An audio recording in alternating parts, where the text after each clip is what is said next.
Boa noite, paz do Senhor para todos. Para quem não me conhece, professora Suzimar. Vamos lá.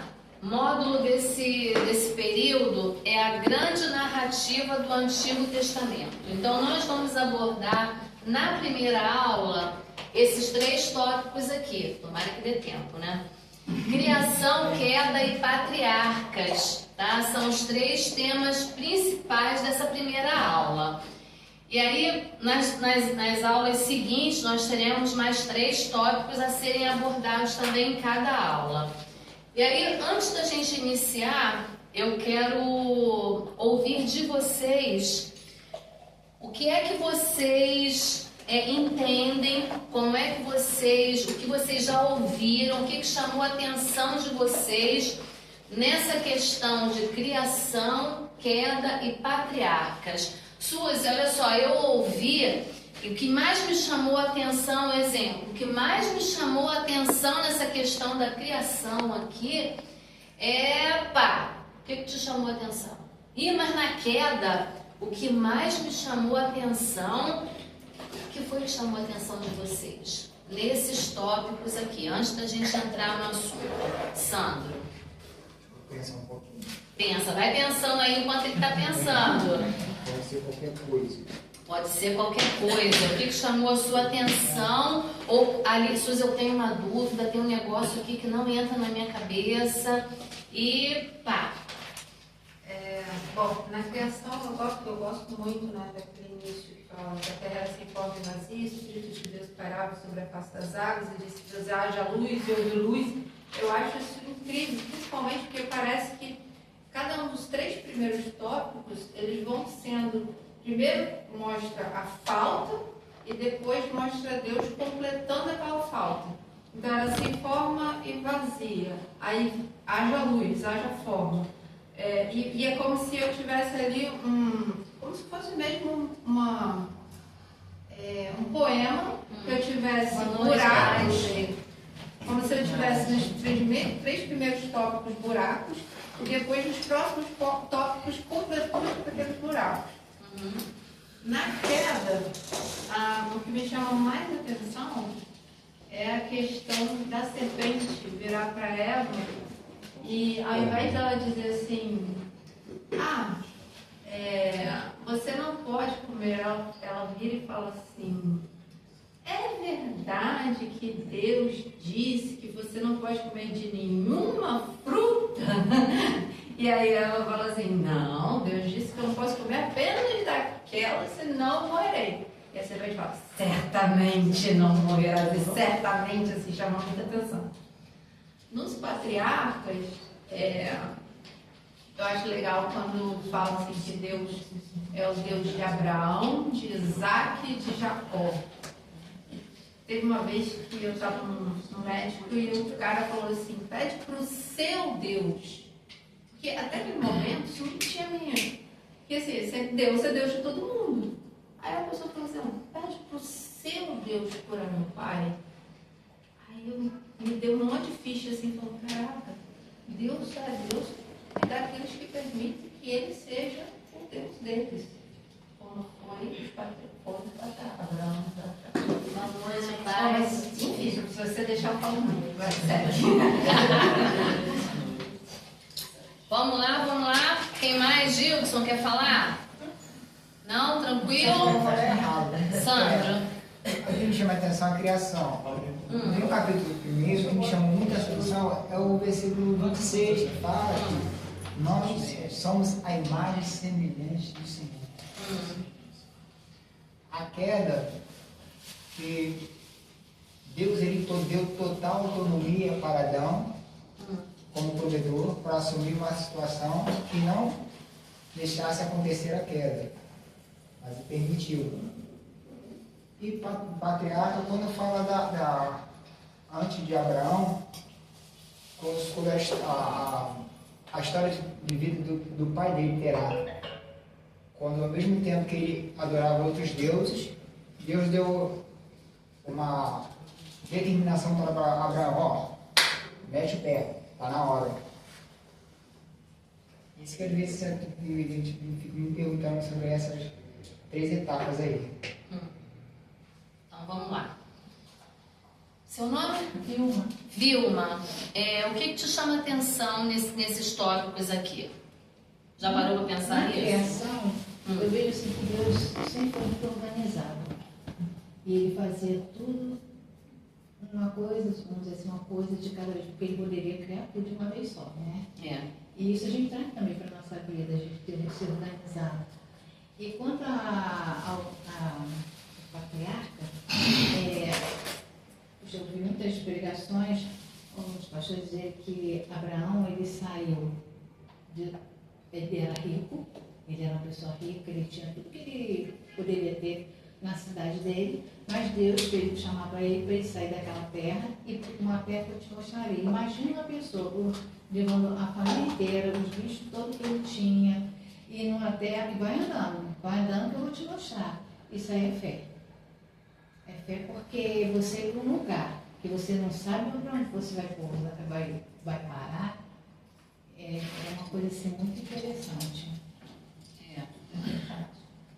Pastora Vanessa. Eu acho que a fé dos patriarcas, né, na aliança que existia, de um Deus que não havia Jesus, né, para falar sobre essa salvação, sobre, tem um lugar para vocês, a gente vai ceiar junto, a gente vai... Não existia essa perspectiva. Somos filhos, né? Você é meu filho, eu sou seu irmão, e não tinha isso. Eles viviam literalmente de uma fé, de uma história, de um Deus que fazia milagres aos olhos deles. Então essa fé de, como eu disse, vai que eu vou com você, bate uma rocha, o mar vai abrir, essa coisa toda, me impressiona um pouco essa questão da fé. Vamos lá. Seu nome? Andréia. Vamos lá. O que te chama a atenção nesses pontos?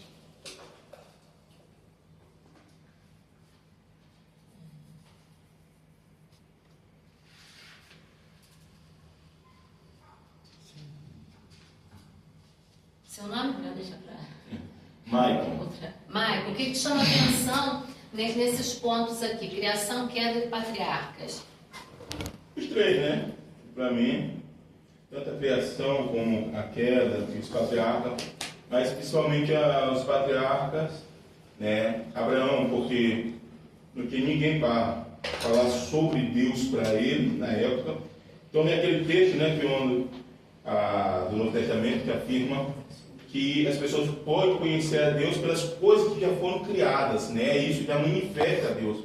Então Abraão, vivendo no meio de um povo tão corrompido, crendo em vários deuses, né, e tendo seu pai envolvido nisso, ele resolveu não acompanhar. Ou seja, o que foi que levou Abraão, entendeu, a parar para olhar, né, talvez para aquelas imagens dos deuses lá que o pai dele adorava, e dizer assim: rapaz, isso daí não existe. Isso daí não existe. Entendeu? Então, o que foi que fez ele perceber, vamos dizer assim, a existência, né, de um Deus que criou todas as coisas, mas que não estava nenhum daquele dali representado pelo pai dele, que o pai dele adorava, né, que a sociedade apresentava, mas, vamos dizer assim, ele percebeu um Deus único, porque muita pessoa só tem a adorar aquilo que vê, né, aquilo que vê, aquilo que conhece. E Abraão ainda não conhecia. Agora Abraão, quando Deus se apresenta para Abraão, e já pedindo, né, já, vamos dizer assim, já dando uma ordem para ele, para obedecer. Aquele ele nunca tinha ouvido, né, mas ele, vamos dizer assim, ele creu de uma forma tão intensa, que ele tem que crer de forma intensa para obedecer. Como é que eu vou sair do bem bom, do meu aconchego, dos familiares aqui, meus parentes, meus conhecidos, conheço todo mundo, como é que eu vou sair de um lugar que eu totalmente desconheço, confiando unicamente, né, nessa voz, nesse Deus que está fazendo agora uma promessa para mim? Então, que levou para eu ter essa fé tremenda, entendeu? E que é contada para nós hoje, né? E que leva a igreja a ter esse tipo de fé. Isso aí. Deixa todo mundo aqui, já tá no grupo, todo mundo tá... Ó, eu coloquei o material dessa aula agora no grupo para vocês terem acesso. Deixa eu fazer um comentário. Essa aula, ela vai estabelecer pra gente as origens do universo. Vai falar sobre a queda da humanidade e sobre o início dessa aliança, essa primeira aliança que Deus vai fazer, que é a aliança abrâmica, né? A aliança que ele faz com Abraão. Que é uma família específica, aquela família que ele pega ali no meio do bolo, ali, ó, tem tantas famílias, e ele vai pegar a dedo ali a família de Abraão. E é importante a gente ter em mente que quando a gente está lendo o texto bíblico ele está falando de um povo específico. Está falando desse povo que está sendo formado, né? É o Israel futuro, são os hebreus, que ele vai pegando no meio do caminho, gente que vai se aproximando, que vai chegando, os patriarcas e as famílias que vão se formando. Só que em alguns momentos nós estamos lendo o texto bíblico e tem povos ao redor, eu sempre falo sobre isso para o pessoal que já assistiu outras aulas, tem povos sendo formados ali ao redor desses povos bíblicos e que não são citados, mas eles estão ali tendo a sua vida sendo desenvolvida normalmente.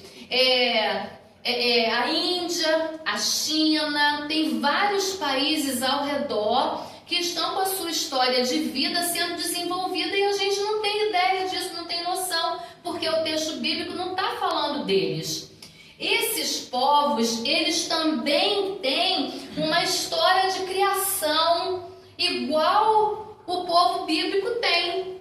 Então, quando a gente lê o texto bíblico falando que tem um Deus que criou o mundo em 7 dias, esses povos que estão lá do outro lado, eles também têm uma história de criação que fala de um Deus com outro nome que cria também todas as coisas. Aí a gente fala dos indianos. Os indianos, eles têm uma noção de um Deus que criou também todas as coisas. O mundo deles está pautado nessa fé. Fala, Gilson. É como se fosse tipo assim, a mitologia, né? É a mitologia deles, né? Então os gregos têm essa noção de um Deus que cria todas as coisas, que sustenta, que governa. E por aí afora, todos esses povos da Mesopotâmia antiga, eles têm esse mito criacionista. Então, existiu um mito chamado Emuna Elish, ele fala que ele é o criador de todas as coisas e ele governa soberanamente. Só que para esses povos pagãos, não existe um único Deus, existem vários deuses. E quando você olha para os hindus, você percebe a quantidade de figuras de deuses com que eles se relacionam.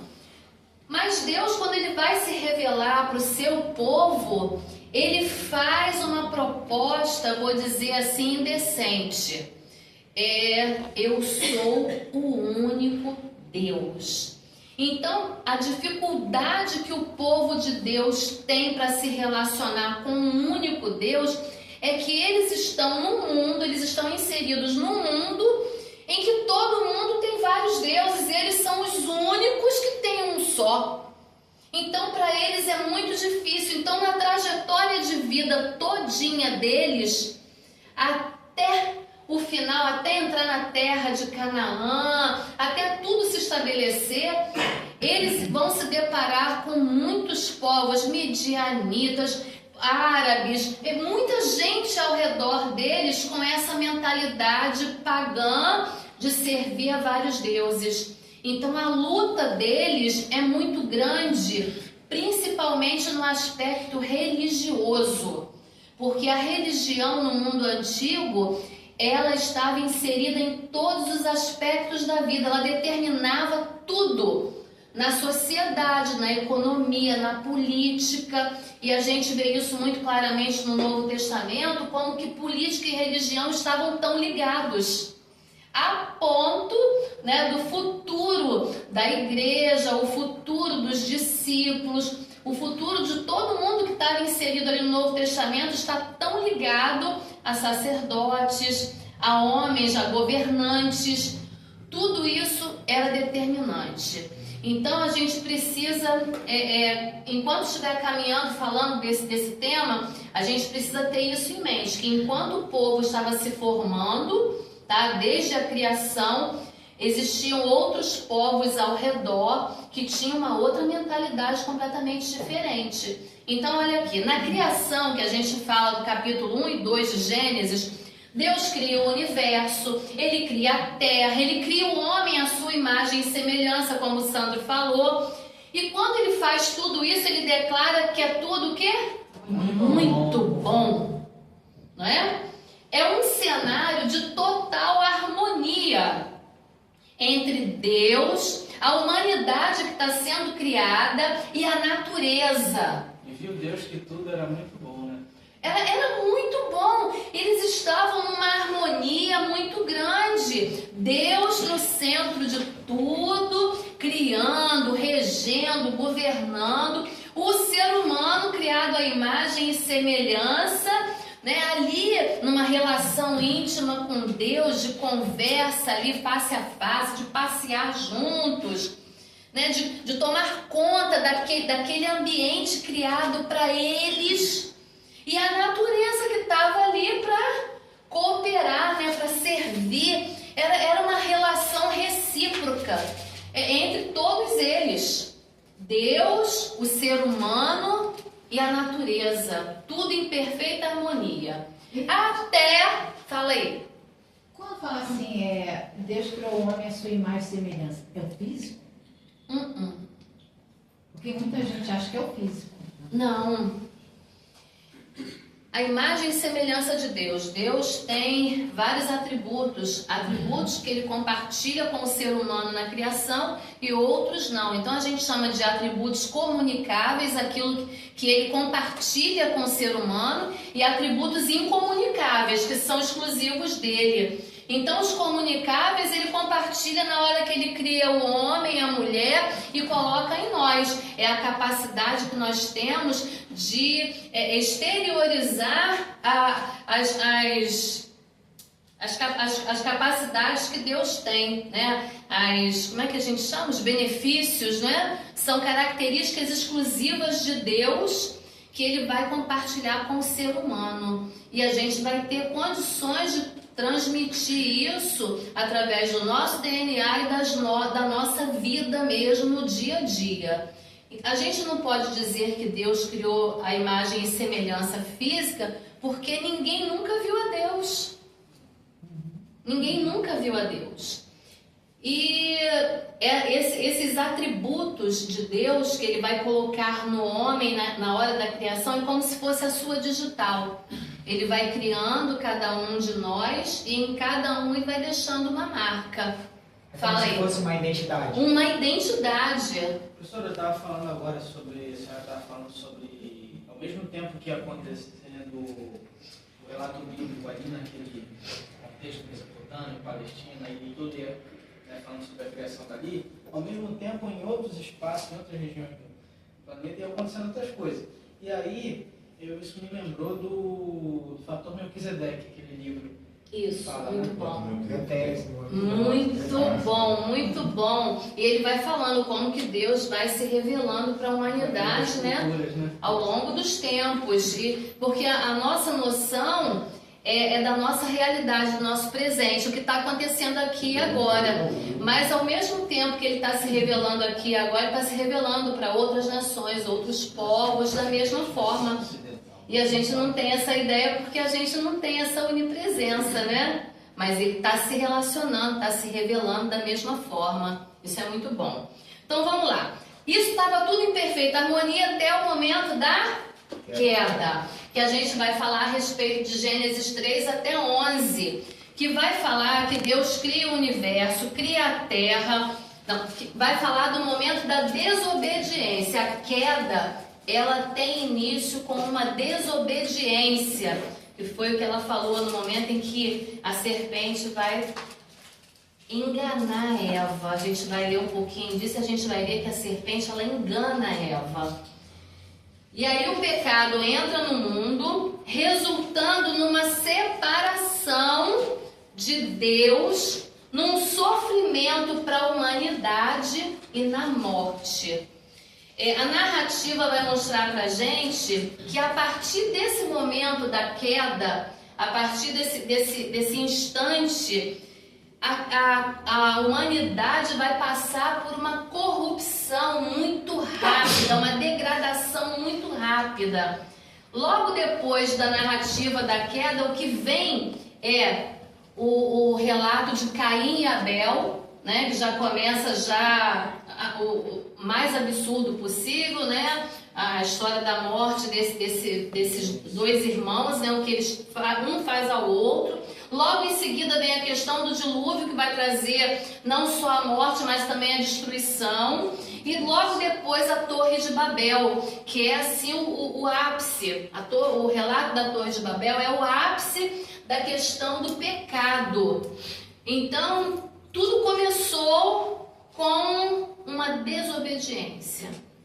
Muitas vezes a gente relata que a serpente enganou Eva. Não, ela enganou Adão diretamente também. Por quê? Porque quando você vê ali, quando a Eva vai passar a informação para Adão, entendeu? Não vamos morrer assim não, nós seremos como Deus. Adão sabia que aquilo que a Eva tinha aprendido, ela aprendeu da serpente. Mas ele resolveu o quê?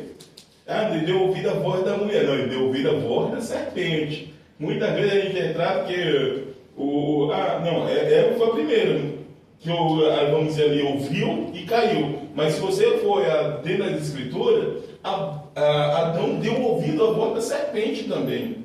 Através de Eva. Entendeu? Talvez, não sei, talvez ele olhou, a Eva ainda está viva, né? Então não morreu. Ainda está viva. Essa é boa. Vamos lá. E aí logo depois a gente vai passar para a questão dos patriarcas, que é a partir de Gênesis 12 até o finalzinho 50. Que Deus vai iniciar o seu plano de redenção chamando Abraão para ser o pai de uma grande nação que através dele abençoaria toda a terra.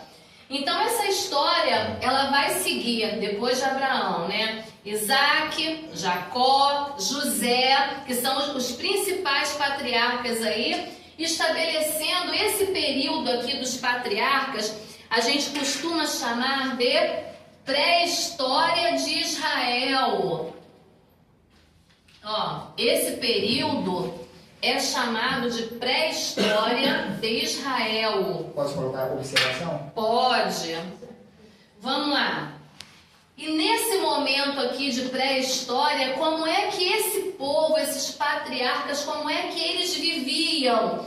Nesse momento eles viviam como seminômades, tá? Eles estavam vagando de terra em terra, buscando recursos, buscando se estabelecer. A gente vê isso muito claramente na questão dos poços, né? Que o menino ia lá e cavava, aí vinha alguém e entulhava. Eles estavam em busca de território. Quando a gente lê a questão de Abraão e Ló, né? Eles estavam numa terra e esgotavam os recursos, daqui a pouco saía dali e ia para outro lugar onde tinha mais alimento para os animais. Então a busca nesse momento era por sobrevivência, gente. A busca aqui era por sobrevivência. Depois a questão vai se tornar um pouco maior. Além da sobrevivência, a conquista por terras.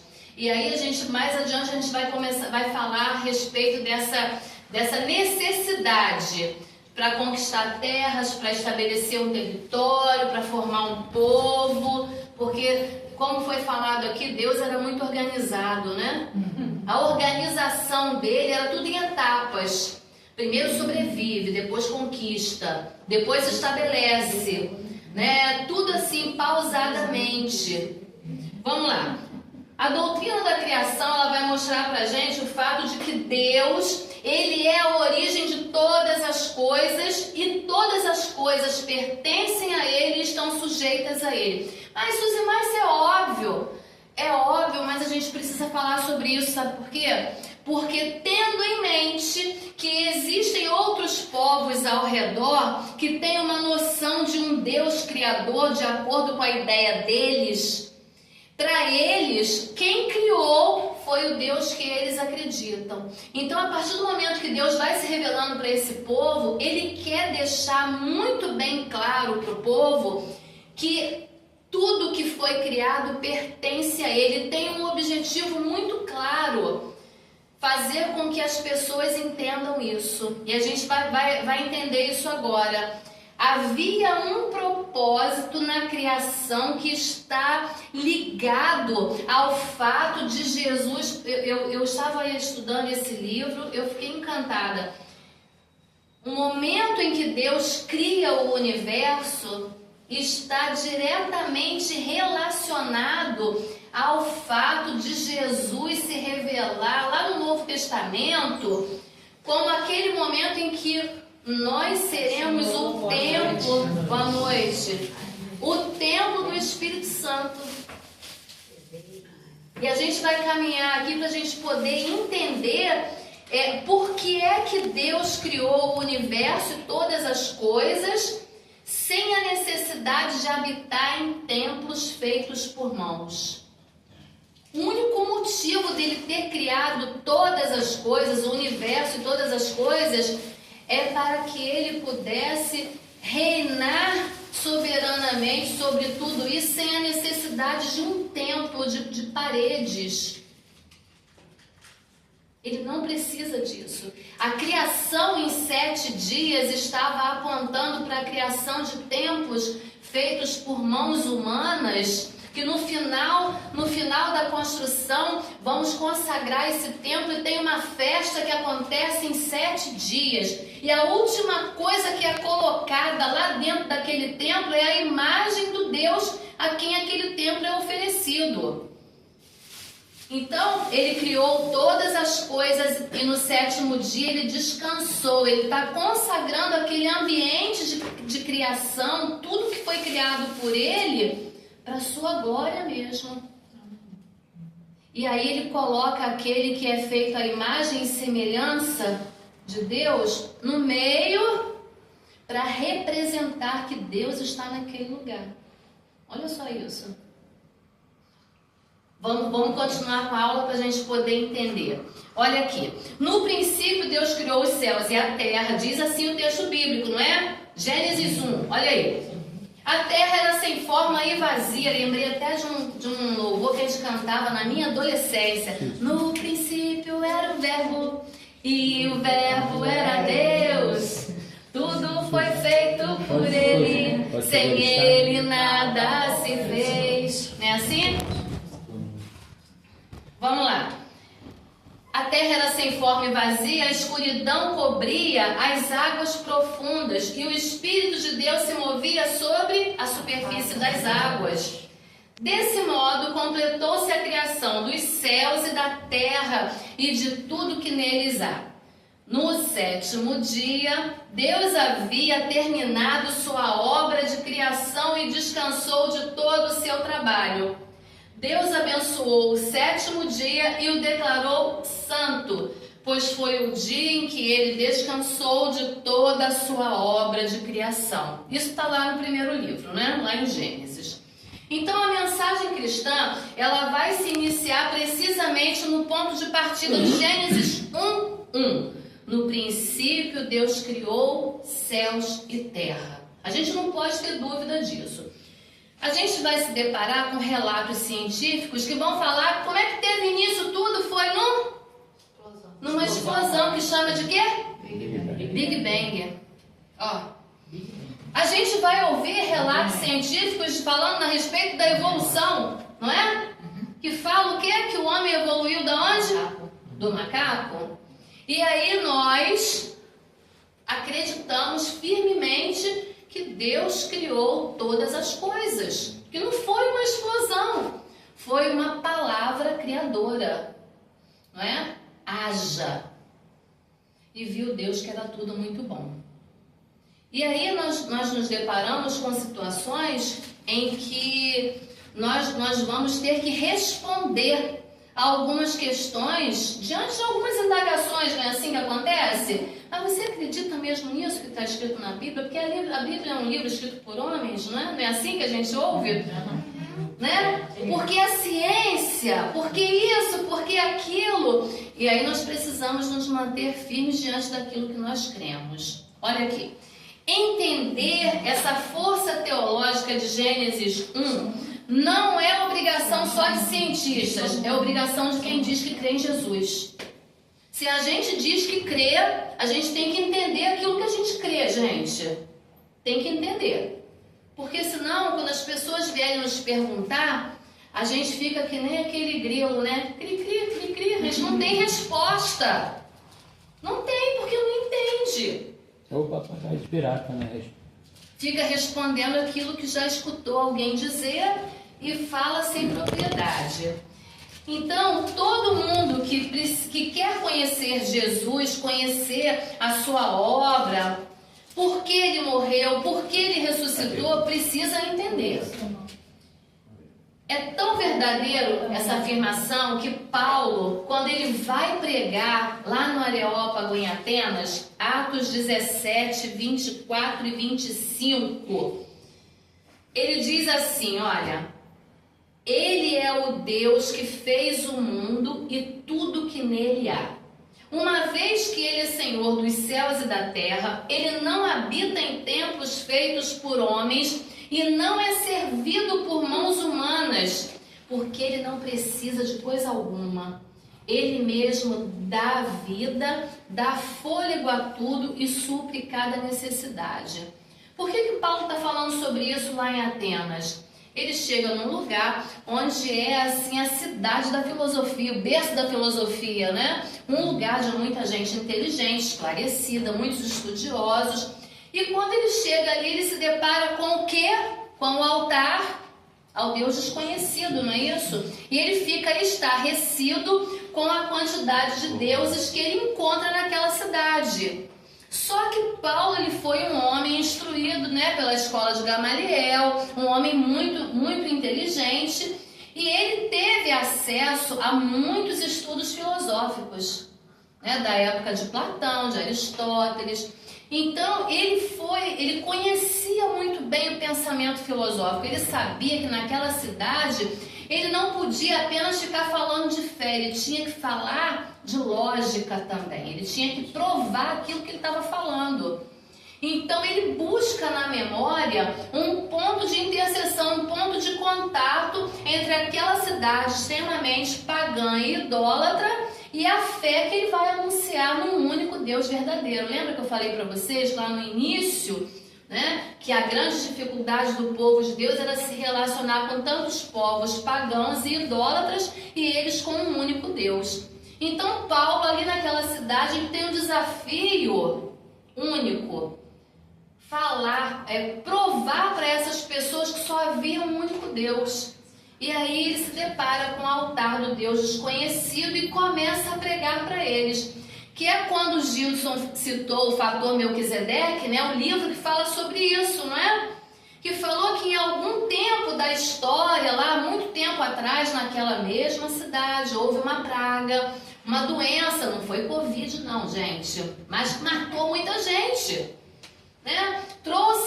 Dizimou muitos rebanhos, matou muita gente. E as autoridades daquela cidade já não sabiam mais o que fazer para conter aquela epidemia. Então alguém se lembrou, olha, numa ilha aqui perto tem um homem, um profeta, que ele serve um Deus desconhecido aí. Mas diz que o cara é bom. A gente já tentou de tudo mesmo, não tem para onde correr, né? Não custa nada, né? Não custa nada tentar. Então vamos lá chamar o tal do profeta. E foram lá na ilha. Chegando lá na ilha, explicaram o profeta que estava passando uma epidemia na cidade e era necessário que ele fosse até lá. Ele vai. Só que quando ele chega na cidade, ele não tem pressa. O povo está morrendo, mas ele não está com pressa, está tranquilo. E ele fala assim, olha, prendam as ovelhas da cidade, ali no aprisco, todas elas. Quando o dia amanhecer, manda soltar. E aquelas ovelhas que saírem desempestadas, com uma fome de 3 crentes junto, comendo tudo que veio pela frente. Essas ovelhas não servem para sacrificar, mas as ovelhas que saírem tranquilamente, aquelas ali você pode sacrificar. Gente, o povo está desesperado e ele está numa tranquilidade do céu. Naquele exato momento, ninguém entende a orientação dele, mas obedece. E aí, Quando o dia amanhece, eles fazem exatamente como o profeta orientou. E acontece do jeito que ele falou. Um grupo de ovelhas sai desembestada, comendo tudo que vê pela frente, e o outro grupo se deita tranquilamente na grama. Esse grupo que se deitou tranquilamente na grama, ele vai ser sacrificado. E enquanto a fumaça do sacrifício sobe, Deus aceita o sacrifício e cessa a epidemia na cidade. A partir daquele momento, as pessoas da cidade ficam maravilhadas com o que aconteceu e mandam levantar um altar a esse Deus desconhecido. Qual o nome do Deus? Esse Deus não tem nome. Qual a aparência dele? Ele não tem uma aparência, mas ele merece ser honrado, porque ele fez o que ninguém podia fazer. Então, aquele altar fica ali, construído para ele. Porém, o tempo vai passando e ele vai sendo esquecido. O mato vai crescendo, ele vai sendo coberto. O tempo passa, outros altares são construídos naquela cidade. Até que quando Paulo chega ali, tem milhares de altares, para mostrar a idolatria do povo como estava. Mas Paulo encontra o altar do Deus desconhecido no meio daquela bagunça, e aquilo ali serve para Paulo chamar a atenção da cidade. Então, nesse momento aqui, Paulo usa esse texto. Pode falar. Eu fico imaginando assim, Paulo é uma pessoa que perseguiu os cristãos, né? E de repente ele vai para uma cidade, vê tudo isso. Como é que as pessoas iam acreditar nele? Com certeza as pessoas já tinham ouvido falar dele. Falar do que ele perseguia, né? Aí eu fico imaginando ele chegar num lugar, né, ver um altar, né, ao Deus desconhecido, e passa por toda essa história aí que você falou. Até as pessoas meio doido. Meio doido, né? A maior dificuldade que ele teve foi ser aceito, né, na própria comunidade de fé, né? Porque a fama dele ia diante dele, né? E aí, peraí, Senhor, tem certeza que é esse cara que vai entrar, né? Ele tá dando de bonzinho pra nos pegar, pra saber que estamos escondidos. Tem uma armadilha aí pra pegar a gente no meio do caminho, na curva, não é? Aproveitador, manipulador. Não é? Não é isso? Então, a maior dificuldade foi essa. Então, certamente as pessoas que estavam ao redor, que sabiam, né, da perseguição, sabiam quem ele era, de repente olhou, mudou de lado agora, né? O que está acontecendo? Né? E isso, gente, até hoje, tá? Até hoje. Até hoje. Né? Até o próprio Ananias, né? Aquele que se assustou, né? De não Deus, é? Né? Ele ficou com medo também. Né? Tem certeza que é ele? Olha a forma dele, né? Falando pra Deus, é isso aí. Até hoje é assim, gente. Eu quando me converti, muitas pessoas desacreditavam. Pronto, aí, não é? Eu não vou entrar em detalhes. Olha aí. Meu Deus. Vamos lá. Qual é essa força teológica que Gênesis 1 e 2 tem? Então, a primeira coisa que a gente tem em mente é essa afirmação de que Deus criou os céus e terra. Isso é importante porque os povos antigos, o que eu já falei no início, que estavam ali ao redor da Mesopotâmia, eles também acreditavam que o universo foi resultado de diversas interações entre entidades divinas que representavam o caos e a ordem. Tá? Então, na cultura deles, na religião deles, eles tinham os deuses a quem eles atribuíam, né? Esse Deus aqui que criou o céu e a terra, que criou os luminares, na cultura deles, né? O famoso mito babilônico Enuma Elish vai mostrar isso pra gente, que ele era um deus da Babilônia, que ele era venerado por ser o criador de todas as coisas. Quando a gente chega no Egito, a gente vê a quantidade de deuses que eles se relacionavam e eles atribuíam toda a criação, tudo que foi criado na natureza estava relacionado a uma divindade diferente.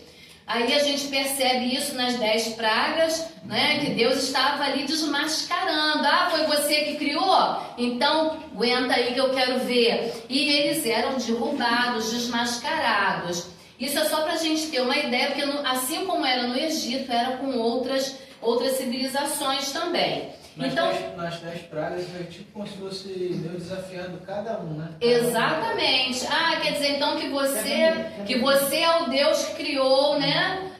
Os luminares. Vamos ver. Então, mostra aí que eu vou trazer uma escuridão. Quero ver você brilhar no meio das trevas que eu vou criar. Você E nada. Das águas puras. Das águas. Sangue aí. Né? Então, faz aí que eu quero ver. E nada. Mas quando a gente lê o texto bíblico, a gente não entende a profundidade dessa revelação da maneira que esses povos entendem.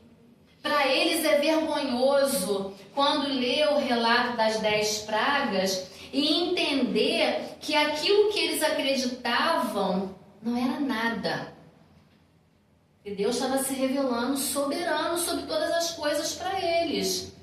Nós entendemos como, meu Deus, que coisa linda, que grandeza.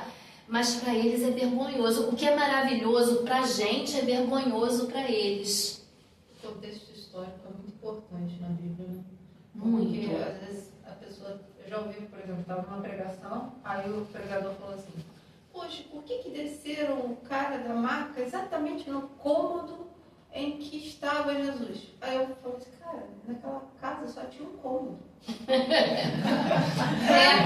Isso aí. O pastor estava falando isso uma vez, mas ele não sabia, coitado, que naquela casa que tá falando só tinha um cômodo. Caso pequeno. É isso aí. Então, assim, às vezes A maioria das casas não tinha repartição. Não tinha, era tudo junto. E quanto mais pobre a casa, era junto mesmo, de verdade. Até os bichos ficavam juntos. Então, entender essa realidade, esse contexto, faz diferença. É impossível, por exemplo, mesmo que você estude, que eu gosto, mas é impossível entender todo o contexto dos 66 livros, de tudo que tá. Então, às vezes, É muita coisa, é muita informação, muitos detalhes.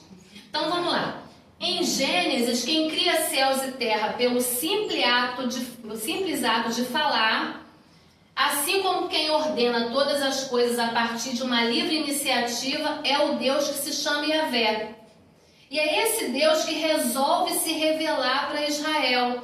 Ele que é o único criador de todas as coisas. Então Israel ele vai se formar como nação no meio dessas civilizações que tem um monte de noção diferente de quem criou. E eles precisam escolher crer naquilo que Deus está revelando. E não vai ser fácil para eles. É por isso que vira e mexe, eles estão se rendendo a outros deuses. Porque é muita oferta, é muito manjar sendo oferecido para eles o tempo inteiro. Então não é fácil você manter uma postura diante de várias pessoas com posições diferentes. Para eles isso não é fácil. Então, tem uma segunda realidade aqui que o relato da criação vai mostrar pra gente, é que a terra era sem forma e vazia, como você falou. E isso é crucial para a sequência do texto, porque todos os atos de Deus nos outros dias da criação, eles vão acontecer tendo em vista dois movimentos. A terra era sem forma e vazia, então era preciso formar o universo e depois preenchê-lo para resolver essa condição de sem forma e vazia. Então, ele, como a amiga falou, ele é muito organizado, né? E primeiro ele coloca a ordem na casa e vai preenchendo a casa, vai arrumando as coisas para resolver essa condição. Então, quando Deus diz que formou e preencheu o cosmos lá em Gênesis 1 e 2, ele está dizendo que o universo foi criado para uma finalidade, para funcionar de acordo com um propósito específico. E é por isso que no ato de Deus formar e preencher céus e terra, é estabelecer a função de cada parte desse universo. E tem um elemento de suma importância em qualquer cultura antiga. mas que nem mesmo existia lá na criação, que é a questão do templo. O templo era uma figura de extrema importância para todos os povos, gente. Todo mundo precisava do templo. Ninguém conseguia se imaginar sem a figura do templo. Quando a gente vê o povo sendo cativo, levado para a Babilônia, que o salmista, acho que é Salmo 134 ou 137, fala que eles estavam tristes lá no meio do cativeiro e os soldados diziam assim: ué, mas vocês não eram tão alegres? Vocês não cantavam, não cultuavam, não dançavam, fazia festa da hora? Canta agora que eu quero ver. Cadê os instrumentos? Toca aí que a gente quer ouvir. E eles disseram assim: os nossos instrumentos nós penduramos, né, nos galhos das árvores porque nós não temos motivo para cantar. E o motivo que faltava era principalmente a falta do templo. Não tinha o templo. Era tão importante para a vida religiosa a imagem do templo, a figura do templo, que eles não se imaginavam prestando culto se não tivesse templo. É por isso que quando estava no cativeiro, a fé acabou, a esperança acabou, porque não tinha por que cultuar, não tem templo. É tão importante que a figura de Deus ela fica em segundo lugar. Por que eu vou continuar me relacionando com Deus, cultuando a Deus, adorando, se não tem o templo? Então o templo ocupou uma figura central na vida deles. Todos os povos tinham essa mentalidade. A questão do templo ser construído em lugares altos. Todo mundo queria construir no alto sublime monte. Por quê? Porque se entendia que quanto mais alto estava, mais perto de Deus você chegava. Fala. Professora, então, será que é por causa disso que no Novo Testamento, quando Jesus fala, destruam esse templo e eu construirei em 3 dias, eles piram na batatinha, todo mundo? Cara, que blasfêmia é essa? Que blasfêmia é essa que vai destruir o templo? Não vai sobrar pedra. Não vai sobrar. Era inadmissível isso. Essas coisas que Jesus falava alimentava a raiva dessa gente. Sabe? Quem é você para destruir o templo? Porque o templo era além do sagrado. O templo era a própria divindade para eles. Assim como no deserto o tabernáculo era importantíssimo, depois que eles passaram dessa fase de seminômades e eles já estavam estabelecidos e o templo tinha essa importância, né? Eles não se imaginavam cultuando fora daquele ambiente sagrado. E era também uma fonte de dinheiro. Então, até hoje, nós precisamos de lugares para cultuar. A gente precisa dos lugares para cultuar. Senão a gente não se vê como igreja. Não é assim, gente? Não tem um templo, aí a gente aluga uma casa, aluga uma sala, mas tem que ter um lugar para cultuar. Aí não tem nem o templo, não tem a casa, não tem a igreja, não tem a sala, então a gente separa uma árvore e cultua debaixo da... Tem que ter um lugar para dizer que é sagrado. E isso é em qualquer religião, tá? Se você for na macumba, ele tem que ter o terreiro para exercer lá a religião dele, o trabalho dele, e ele vai dizer que aquele lugar é sagrado. Isso, para todas as religiões, o entendimento é o mesmo. E aí, olha só, esse local que é o templo, ele vai funcionar como um ponto de interseção. É o lugar que faz a ligação entre o ser humano e Deus. Então, se não tem o templo, não tem como me comunicar com Deus. Olha só a percepção. Quer ver uma coisa? Como é que era o nome daquele general que era leproso? Naamã. Naamã vai lá falar com Eliseu, não é isso? Contrariado, vai lá, Eliseu manda ele mergulhar no rio. Ele fica chateado porque, tipo assim, eu sou um cara importante, não é isso? O cara nem me recebeu. O profeta nem me recebeu, mandou recado. Logo, eu sou uma autoridade, eu sou um cara importante. vai lá e mergulha 7 vezes naquele rio. Quando ele olha para o rio, que o rio não era aquela água cristalina, limpinha, era um rio barrento. Deus que me livre que eu vou entrar nessa água, nada, essa água suja, que lá onde eu moro, na minha terra, tem rio limpo, melhor do que esse daqui. E aí, assim como Deus usou aquela serva, aquela menina, né, para mexer com ele, gerar fé dentro dele, Deus usa agora um empregado, um servo também, um soldado, para falar: Senhor, a gente já está aqui, não vamos perder a viagem, né? Se o Senhor pedisse alguma coisa difícil, se o Senhor pedisse alguma coisa difícil, se Deus pedisse, não é? Você ia fazer por causa da condição.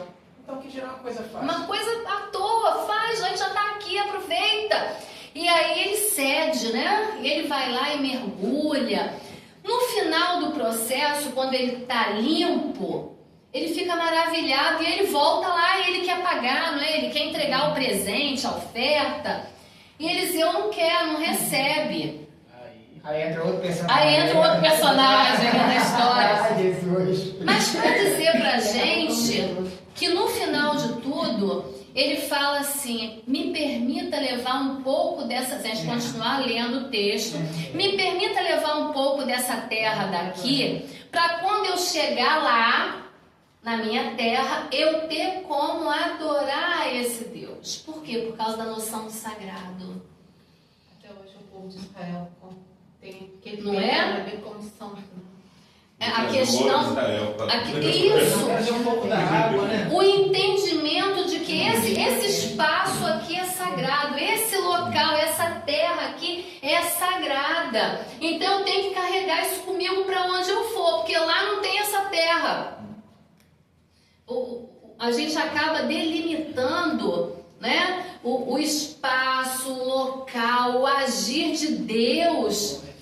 Aqui ele age. Se eu chegar lá e botar o joelho no chão, ele não vai agir, porque a terra de lá não é sagrada, daqui é. E a preocupação é tão grande que até a mulher samaritana vira para Jesus e pergunta: onde é que eu tenho que adorar? É isso aí. É a noção do que é sagrado. É igual alguns crentes que vou pro monte, porque no monte que Deus opera. Jesus entra no teu quarto, papai vai te responder. E às vezes ele fala com você dentro do ônibus, fala no banheiro, fala em qualquer lugar. Eu considero assim, não, se eu for pro monte, eu considero assim, não, por exemplo, se eu orar com mais intensidade aqui em casa, eu vou incomodar os vizinhos, incomodar alguém, o pessoal. No monte eu vou ter um pouco mais de privacidade. Então eu estou procurando um lugar para ter mais privacidade para mim poder, vamos dizer, eu entendi que a gente quer extravagar na oração, orar mesmo mais intensamente. É isso aí. Entendeu? Mas na casa não, hoje em dia é mais particular. Ó, lá no slide 6, a gente está falando a respeito da questão do templo, né? Que funcionava como esse ponto de ligação entre Deus e o homem. Embora lá na criação, aqui no relato de Gênesis 1 e 2, não tinha nada relacionado ao templo. Tá falando de templo aqui? Não tá. Assim, gente. Porque tudo que ele criou era o espaço onde ele... Era o templo.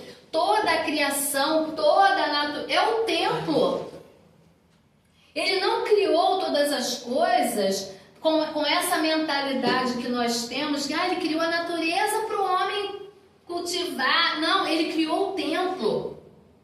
Tudo que ele criou é onde ele está, onde ele habitava, ele passeava, é o ambiente de culto dele. Como se a própria natureza, a criação, tudo, assim, o universo é o templo. É o templo. Agora, uma curiosidade, eu estava pensando, até foi um amigo meu que me suscitou essa dica. Assim, não precisa responder não, só fica refletindo. Aí eu fiquei, caramba, como é que eu vou arrumar essa resposta agora? Já parou para ver o relato bíblico? Deus criou o céu e a terra, Deus criou os luminares, Deus criou os animais, Deus criou todas as coisas. Mas de onde veio a água? Ele fez separação. Ele fez separação. Mas a água não existia, né? Ele fez separação entre as águas de cima e as águas de baixo, porque eles acreditavam que aquilo, tanto que no dilúvio saía água de baixo. A visão judaica da época é que tudo era água e o firmamento entrou no meio. E aí que está a questão da sem forma. A delimitação é a questão da terra. É como se a terra entrasse delimitando o que era para cima E o que era para baixo. Mas Então tudo era água, para eles tudo era água. Isso dá pano para manga esse assunto, hein? Dá pano para manga. Por isso que Colossenses, no capítulo 1, verso 16, antes de tudo Deus criou as coisas invisíveis e visíveis. Invisíveis e visíveis.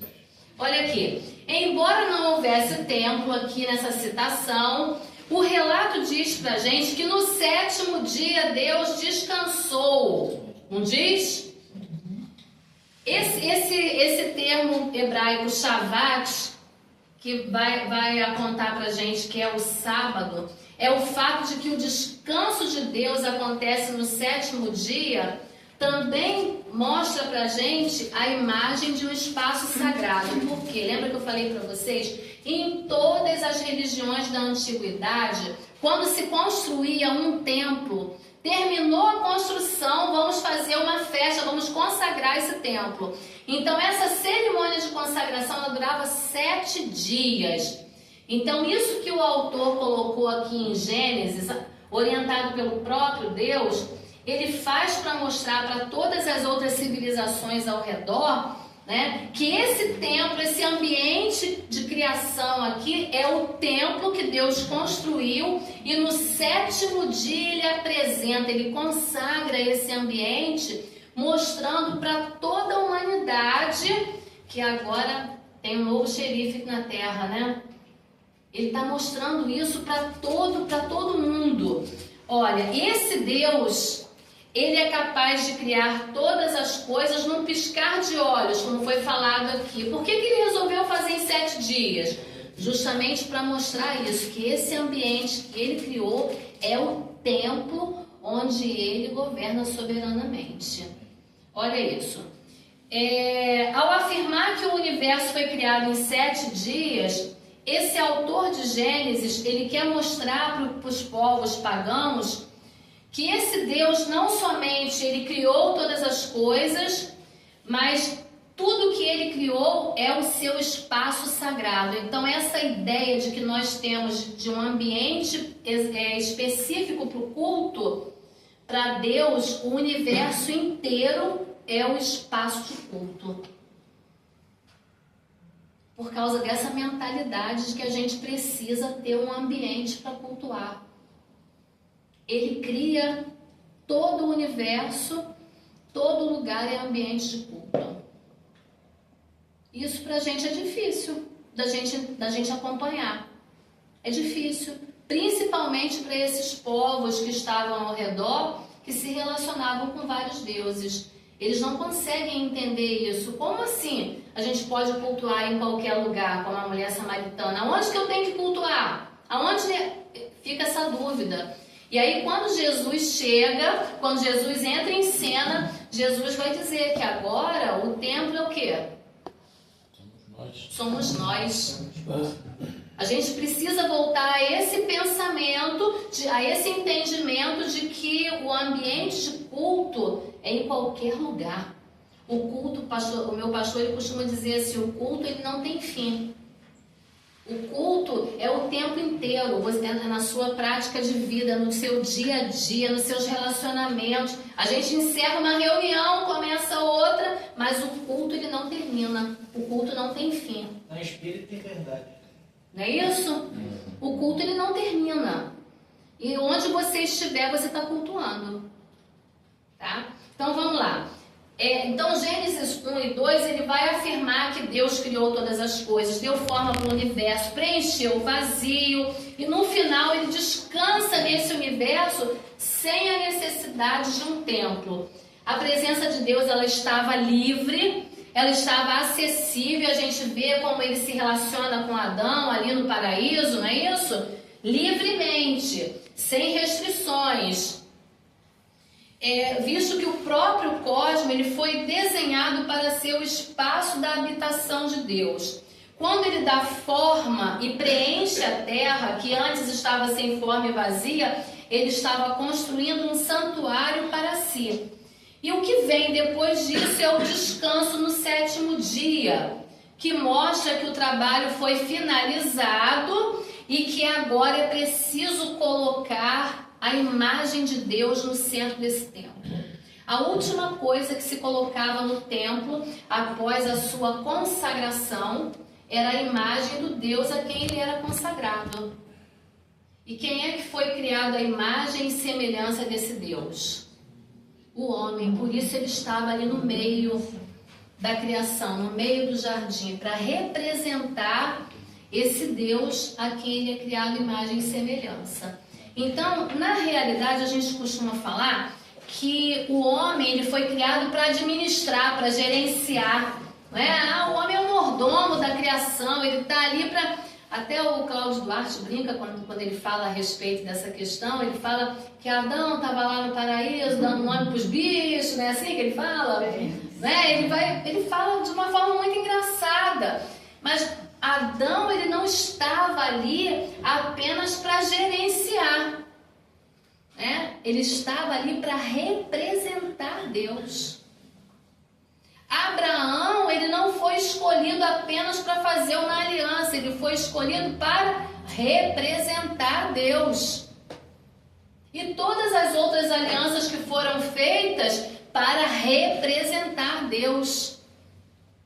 A igreja de Jesus na terra está aqui para quê? Para representar Deus.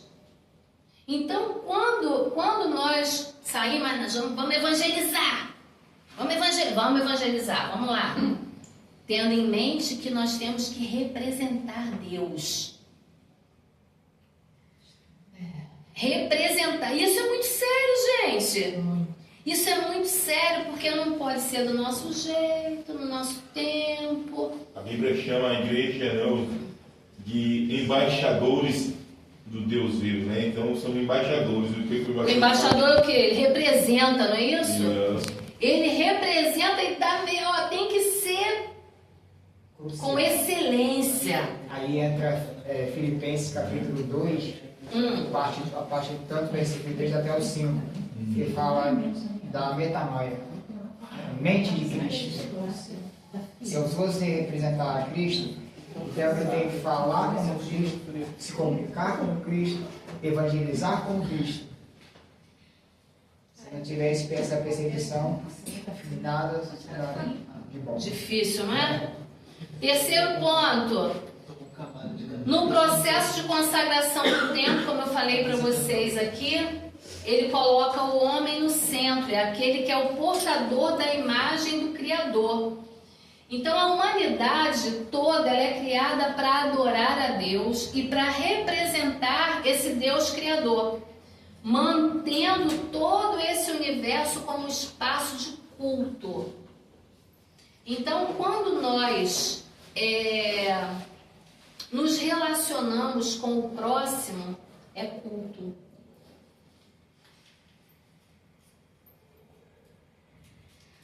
Por isso, um novo mandamento vos dou: amai. Vocês precisam aprender a cultuar, gente. Ele está falando isso pra gente. Vocês estão preocupados com o templo, com a sinagoga, mas o culto acontece no relacionamento assim, um com o outro. Porque a mulher encurvada, ela entra e sai da sinagoga por 18 anos e ninguém percebeu que ela estava encurvada, ninguém se preocupou. A mulher do fluxo de sangue estava sangrando há 12 anos e ninguém estava preocupado com aquilo ali. Nem o templo, nem o sacerdote, nem a sinagoga. A filha de Jairo morre e todo mundo só sabe mandar ele parar de incomodar o mestre.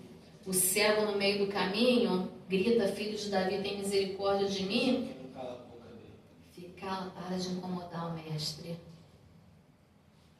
Porque o culto se tornou mais importante no templo e na sinagoga do que nos relacionamentos. E isso foi o que o pecado fez, a queda fez isso com a gente. Fez a gente perder esse olhar para o próximo e olhar para coisas. Por isso que Jesus fala nas parábolas da ovelha perdida, da dracma perdida, do filho pródigo. Jesus está esfregando isso na cara dos fariseus, está dizendo assim: como é que vocês conseguem se alegrar quando coisas são encontradas e não conseguem celebrar quando pessoas são redimidas? Porque a gente faz festa porque encontrou uma dracma, por causa do valor. A gente faz festa porque encontrou a ovelha, por causa do valor. Mas a gente não se alegra quando um filho volta para casa. Tanto é que no final de cada parábola ele fala: há muito mais festa no céu quando um pecador se arrepende do que uma dracma, do que uma ovelha, do que seja o que for. Porque tudo isso está apontando para o culto. O verdadeiro culto é entre pessoas. E a gente tá valorizando o ambiente do templo, o ambiente que tem que ser gostoso. Claro que tem, gente, tem que ser. Você gosta muito de chegar na igreja num calor de 40 graus e o ar tá ligado, claro. A gente vive num país tropical, mas a gente gosta de uma cadeira confortável, gosta, a nossa coluna agradece. Não é?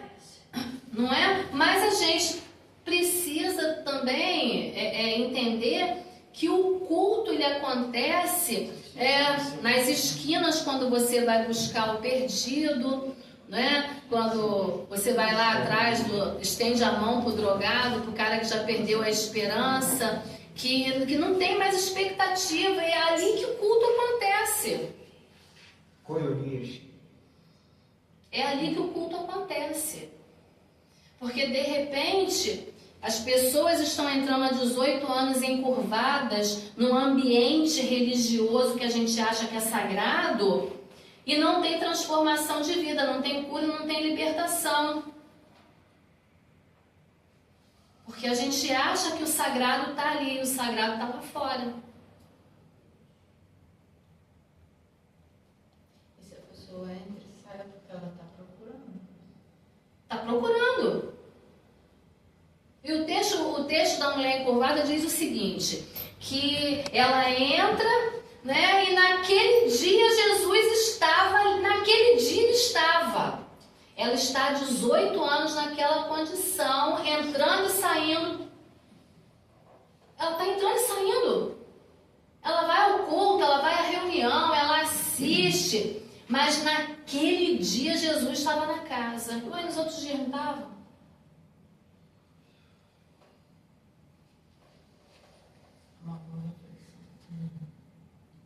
E é interessante porque a gente sempre terceiriza aos outros.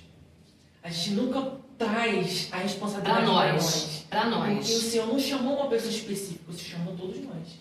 Então a gente, pastor, vai lá, prega lá, se vira. Eu não, estou ocupado. E você pode pregar no seu trabalho. Você pode pregar saindo no ônibus. Não é? Na sua vida. Pois é, na sua vida. E a gente fica terceirizando. Mas eu não tenho. Você tem o Espírito Santo dentro de você. É isso aí. A própria autoridade, o Deus vivo está dentro de você. O que te falta é fé e posicionamento, né? É isso aí. Olha, o Jardim do Éden, ele aponta para a humanidade cuidando da criação e desfrutando de um relacionamento livre com Deus. Quando ele diz assim, lá em Gênesis 1:27, toda a humanidade, o homem e a mulher, eles foram criados com essa identidade e esse propósito. É adorar o tempo todo, é cultuar o tempo todo. Não é só cuidar da criação. A queda, qual o horário que está aí, gente? 8h40 já, vai lá. Vocês querem ir direto? Quer dar uma pausa para água, banheiro, alguma coisa? Não, direto? Que aí a gente encerra mais cedo. Olha, a gente viu que a queda ela tem início com a desconfiança, a ruptura do relacionamento e a morte. Então, o caos, a serpente, ela era muito astuta. Diz o texto que ela era a mais astuta de todos os animais selvagens que Deus havia criado. Não é isso que o texto diz? Certa vez, a serpente perguntou para a mulher assim: Deus realmente disse que vocês não devem comer do fruto das árvores do jardim? Aí Eva respondeu: podemos comer do fruto das árvores do jardim. É só do fruto da árvore que está no meio do jardim que não podemos comer. Deus disse assim: não comam e nem sequer toquem no fruto daquela árvore, porque se vocês fizerem, vocês morrerão. É claro que vocês não morrerão, não é? Certamente que não morrerão. A serpente disse isso para Eva. Deus sabe que no momento que vocês comerem do fruto, seus olhos se abrirão. E como Deus, vocês conhecerão o bem e o mal. Então a mulher viu que a árvore era linda e o seu fruto parecia delicioso. Então ela desejou a sabedoria que o fruto lhe daria. Então ela tomou do fruto, comeu, depois deu ao marido que estava com ela e também comeu. Olha só. Naquela época, então, a cobra falava. A serpente. E a fruta era uma maçã. Então, fala, mas Eu já ouvi falar que o fruto era um caqui. Aí quando a gente apresenta para as crianças na escola bíblica, eles falam que é uma maçã, né? Pois é, já pensou se fosse uma jaca? Mas o bicho falava. Pode ser. Naquela época.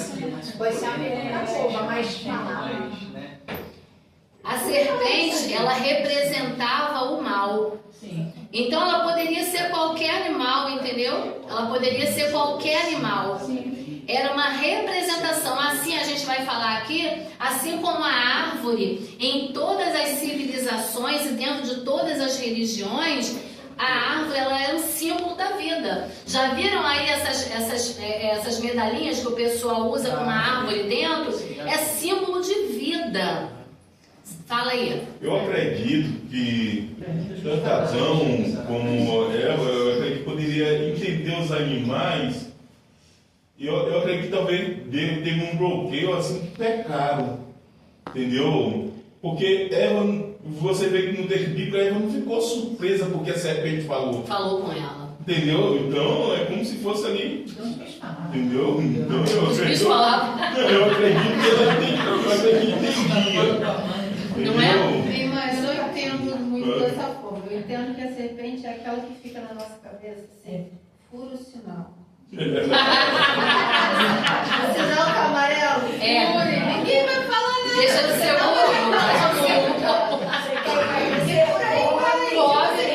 Pobre o bolo, engorde. Ninguém tá vendo. Ninguém tá vendo. Não necessariamente precisa da figura. Mas brincando, mas falando sério. É aquela a voz que fica na sua cabeça te acusando, assim. Olha, você não é bom o suficiente. Olha, vai acontecer isso. Olha, sei lá, seu filho vai fazer alguma coisa de errado. Olha, tudo que aquilo que traz opressão, que traz morte para dentro da gente, que traz dúvida, que traz confusão. A Bíblia fala que Deus não é Deus de confusão. Todas essas vozes são assim. E quando fala que é serpente, Deus fala assim, que a partir daquele momento, não sei se eu falo certo, você vai rastejar. E aí? Olha aí. Que bicho rastejando? Que bicho é esse? Alguns eu acredito que a serpente tinha perna, né? A serpente, o pessoal fala, né? A serpente já tinha perna. Entendeu? Eu ouvi falar que serpente é até asa. Agora, por Tinha exemplo, asa, outra né? linha de raciocínio é quando Deus diz sobre o teu ventre, né? Dizendo que a cobra ia rastejar e do pó tu comerás. O homem é feito do quê? Do pó da terra, né? Aí acredito que a serpente se alimenta do homem. Entendeu? Nesse ponto. Eu acredito que talvez se alimenta do pecado do homem. Eu acredito que o pecado é a espécie do alimento de mil. Para ela. Vamos voltar aqui. Olha só. Deus colocou o homem no jardim do Éden para cultivá-lo e tomar conta dele. Então, se o homem tinha que cultivar, tinha que organizar tudo aquilo que estava ali, cuidar de tudo aquilo, era uma espécie de trabalho, não era? Era um trabalho. Então, a gente ouve, às vezes, as pessoas falando assim, por causa do pecado, o homem foi obrigado a trabalhar. Ele foi obrigado a trabalhar penosamente. Mas ele já trabalhava. Não, já veio Adão trabalhando, colocando os nomes nos animais. Já botava, pois é, então. Ele já estava ali trabalhando, ele já estava naquele ambiente trabalhando. Ou seja, foi prudente. o que vem é o cansaço e a fadiga depois do pecado. Fala, amiga. Não tem nada a ver com o assunto, mas estou vendo aqui que as pessoas que estão online, ninguém está conseguindo entrar. Mas não está Não tá online, não. Não tá online, não. Não tá online, não. Eu tava Não tá online, atrasada, não. quitei. Não tá online, não. A aula está sendo gravada e aí depois eu vou colocar no grupo a aula gravada, tá? Não tá online, não. Olha, então esse trabalho, a questão aqui não é trabalhar, vamos trabalhar. Não, a questão é que esse trabalho que Adão realizava, que a humanidade realizava ali dentro do Jardim do Éden, ele tinha que ser realizado com Deus no centro, Deus como referência. Tudo que fosse feito ali, tudo que acontecesse ali dentro, Deus tinha que ser o centro de tudo. Mas a partir do momento em que o pecado entra, já não é mais Deus no centro, é quem está no centro? É o homem.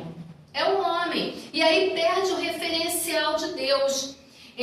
Não somente a humanidade precisava de Deus para cumprir a sua vocação, mas a ordem do universo, a liberdade, tudo dependiam de Deus continuar ali no meio daquele ambiente de culto, para que houvesse um relacionamento saudável entre eles.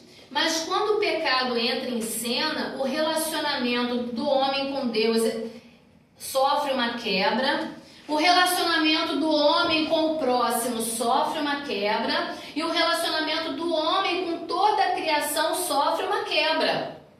Então, a partir desse momento, homem nenhum tem condição de restaurar nada a não ser Jesus. Jesus, quando ele cumpre o seu ministério, quando ele se entrega na cruz, ele faz isso para restaurar todas as coisas. Ele faz isso para o véu se rasgar e a gente ter acesso novamente ao Pai. Ó, o primeiro ponto, né? Ele restaura o relacionamento do homem com Deus, quando o véu se rasga. Ele deixa o mandamento de que você tem que amar o próximo como a si mesmo, para restaurar o relacionamento que tinha se perdido com o próximo. E ele nos convida agora a sermos representantes dele, onde nós estivermos, para restaurar o quê? Todas as coisas, toda a criação. Não sei se é na carta de uma das cartas de Paulo que fala que a criação aguarda ansiosamente pela revelação, né? Aguarda e geme ansiosamente pela restauração de todas as coisas. Eu lembro disso e lembro voltando mais um pouco, quando Jesus fala, né? Os pardais, eles não trabalham, nem semeiam, nem Os podem. lírios do campo. E que o Pai do Céu alimenta e cuida de todos eles, né? Dos pardais, fazendo referência à natureza, os lírios, os pardais, que dirá a voz, né? Exatamente. Exatamente. Mas lá dentro do Éden, não havia essa preocupação com o que comer, com o que beber, porque ele sempre cuidou. E ele continua cuidando. Só que o pecado roubou de nós esse descanso em Deus. Então a gente não consegue imaginar, né, que se eu ficar tranquilão na minha, Deus vai prover todas as coisas. A gente não imagina isso. Eu imagino Adão, por exemplo, imagina Adão com essa pele aqui. Eu não imagino com essa pele aqui que morre, perece, não. Imagino, porque a morte só passou depois que eles pecaram, né? Quanto tempo Adão viveu ali até chegar a essa queda, né? Então eu imagino um corpo ali mortal, praticamente quase não conseguia ser, e essa fome, igual hoje. A gente está aqui na aula, está pensando o que eu vou comer quando chegar em casa.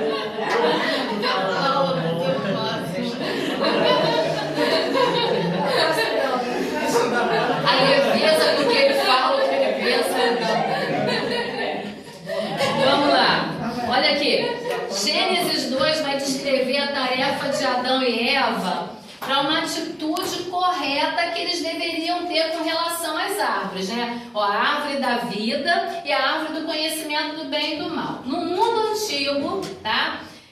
usava-se a figura da árvore para representar a ideia de vida, de fonte de subsistência. Ó, essa árvore aqui representa, né, a provisão, vai suprir a sua necessidade. Então era uma coisa boa, era uma imagem de uma coisa boa. No imaginário conceitual de Gênesis, comer do fruto da árvore simbolizava o quê?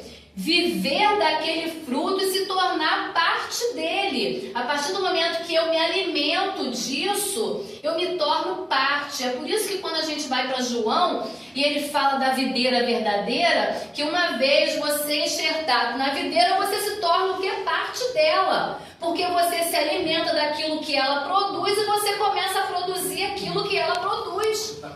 Ele está falando disso. Gênesis e João estão muito ligados. Ele está falando desse conceito da árvore da vida, que uma vez que você se alimenta dele, você se torna parte. Tá? Então, eu quero fazer um estudo disso daqui profundo, gente, porque o negócio é bom. Esse negócio é bom. Olha aqui. Então, quando Deus disponibiliza as duas árvores lá no meio do Éden, ele propõe para Adão e para Eva duas maneiras distintas de viver. As duas árvores representam dois modos de existir no mundo. A árvore da vida é a vocação para a qual nós fomos criados e chamados. Tá? Viver de acordo com a vontade de Deus. Viver para a glória de Deus. A árvore da vida. E toda a humanidade, todo mundo foi criado para depender totalmente de Deus. Viver em comunhão eterna com Ele. Daí o nome dessa árvore, a árvore da vida. Porque ela representa a possibilidade de uma vida eterna com Deus. Agora, a árvore do conhecimento do bem e do mal, como o nome sugere, ela representava a possibilidade de uma humanidade decidir por si só o que é o bem e o mal. Eu não quero saber o que Deus tem para mim. Eu é que vou decidir o que é bom e o que é ruim. Eu posso tomar essa decisão por mim mesmo. Eu não preciso de um Deus para me revelar o que é certo e o que é errado. É como se você tivesse um livre-arbítrio, né? Meu Deus do céu. Eu não vou entrar nesse assunto, hein? Mas seria do louco. Mas tem duas árvores assim, quando uma é a vida, né? Ou seja, a resposta pura de Deus, a outra é o conhecimento do bem e do mal. É como se a pessoa que comeu dela falasse, igual aqueles adolescentes assim, fala pro pai e pra mãe, eu já sou dono do meu nariz, Deixa eu fazer as minhas próprias escolhas.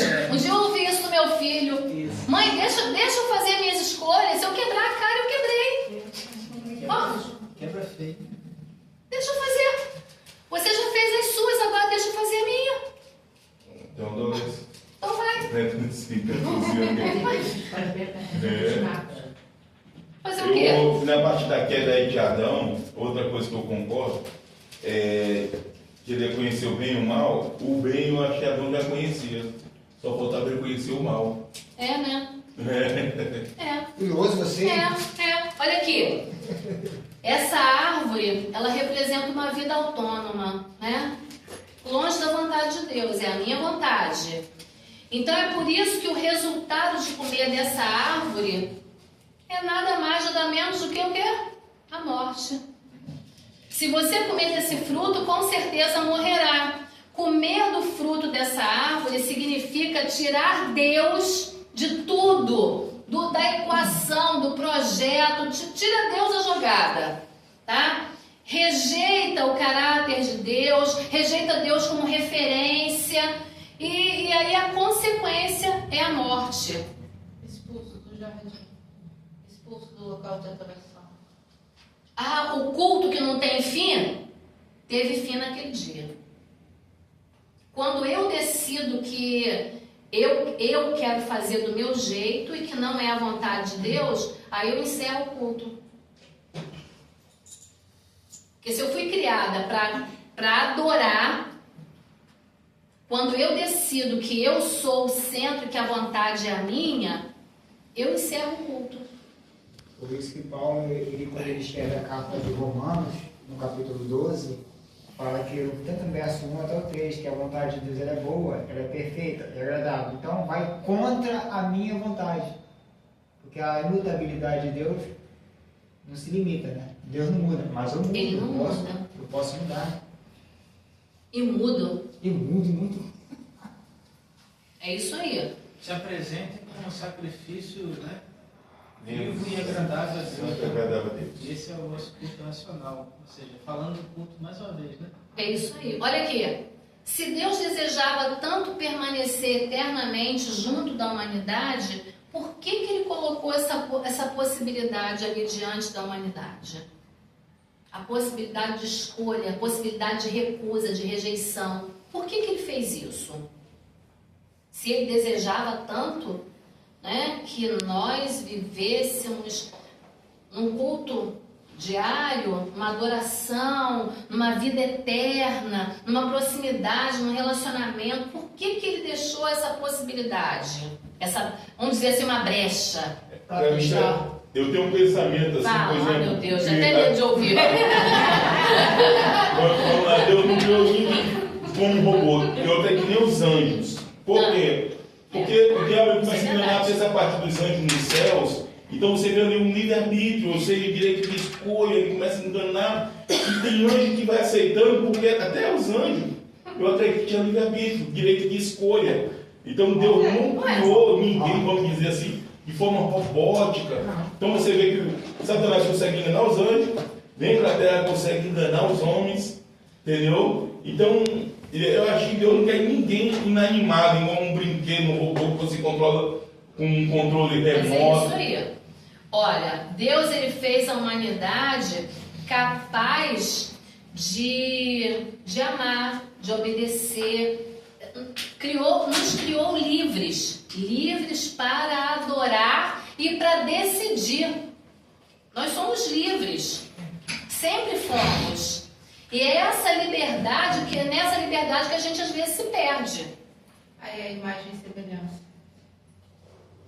Deus ele se irava, Deus amava, Deus tinha ciúme, Deus era livre e nós somos tudo isso. Essa é a passagem de Jó retrata muito a adoração, né? É isso aí. É isso mesmo. Olha, ele quando ele nos deu essa liberdade, ele assumiu os riscos, ele assumiu todos os riscos de amar de verdade. Eu te amo tanto que eu te deixo livre.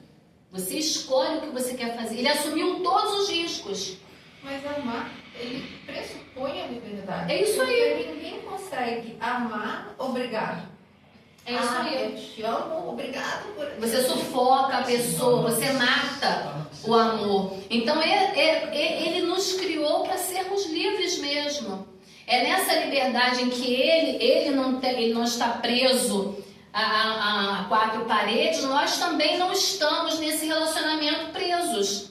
Então ele nos deixa livres o tempo todo. O diabo também não estava, né?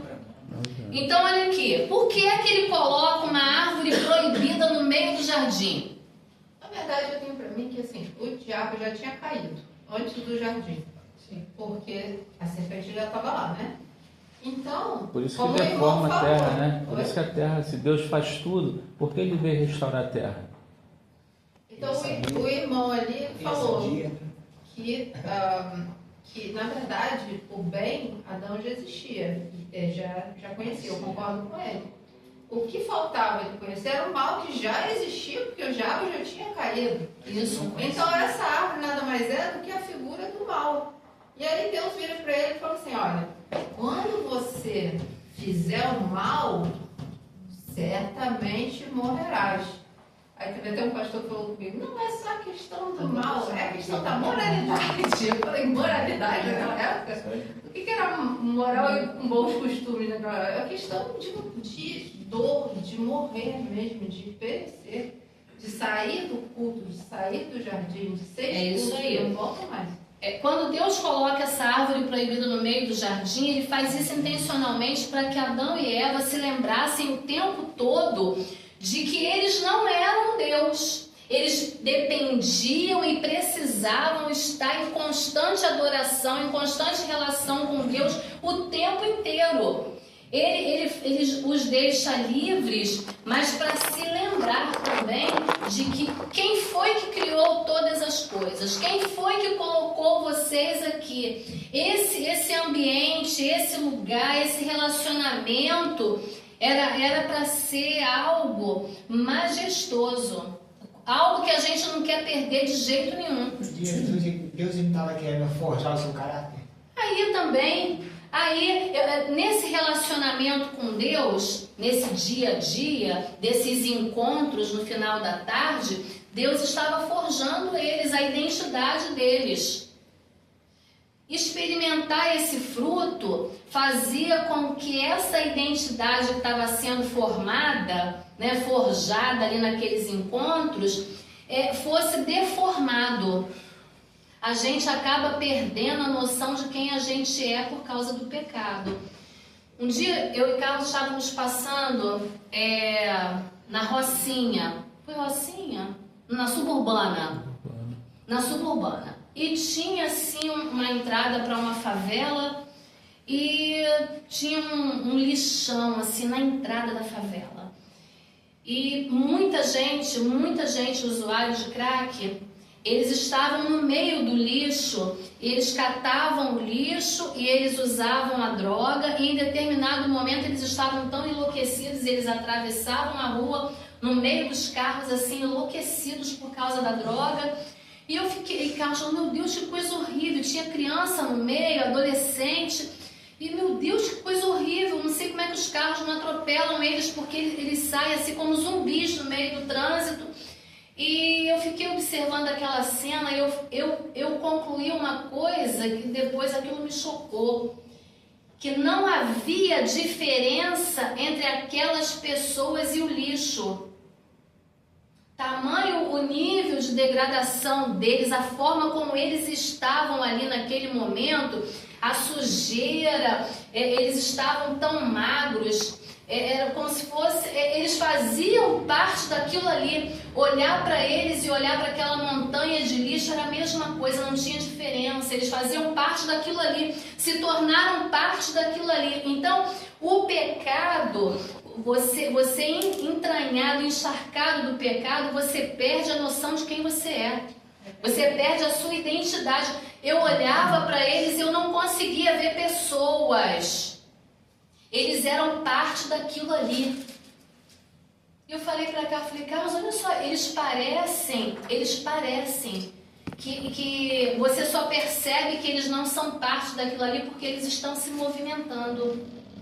Mas quando eles estavam ali parados usando a droga no meio daquele lixo, era parte daquilo ali. Isso foi a visão que Ezequiel teve no Vale dos Ossos Secos. A nossa tão terrível visão que é era essa. isso, gente. A nossa visão é essa, mas na hora de de Deus a gente vê que seres humanos. Quando eu olhei, o que eu enxerguei foi aquilo. Mas quando Deus olha, o que é que Deus enxerga?